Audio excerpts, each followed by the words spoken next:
The US has a chronic gun violence problem, with more than 200 mass shootings so far this year, and the world's highest rate of gun ownership at 120.5 estimated firearms per 100 people. Reports suggest that one of the undercurrents of gun violence is a growing right-wing movement. We take a brief look at the links between the two. Between the years 2010 and 2020, 164 people fell victim to extremist-related mass killing incidents, which are incidents involving at least 4 fatalities. This is a significant uptick in ideologically driven mass killings compared to previous decades. There have been 46 ideology-fueled mass killings since 1970. 57% of them have occurred since 2000.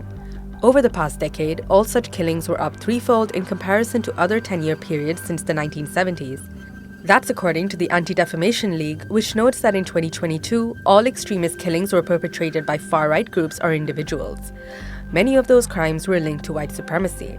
Take the 18-year-old Buffalo supermarket shooter who, according to police, traveled 320 kilometers to kill 10 black people.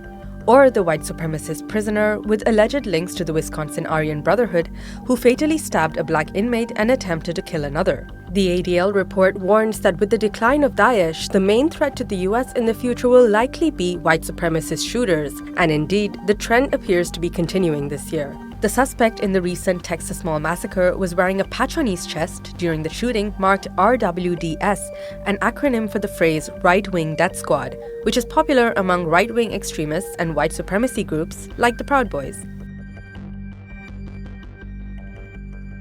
A Center for American Progress report says that domestic extremists are motivated by white supremacy and anti-government views, and that guns are the weapon of choice. This may have something to do with how easy guns are to obtain. After all, the US accounts for 46% of civilian-owned guns globally, despite America comprising less than 5% of the global population. But we digress.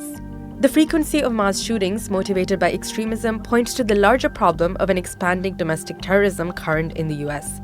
Reports reveal that far-right domestic terrorism has now vastly eclipsed other forms of terrorism in the country.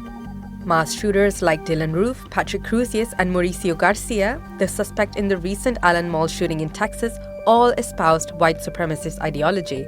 Law enforcement authorities say that the FBI has not yet addressed the threat of white supremacist violence. They argue that this has left disadvantaged communities exposed to violence, despite white supremacists killing more Americans than any other domestic terrorists. So, what do you think America should focus on first? Enacting adequate gun ownership laws or cracking down on its domestic terror threat?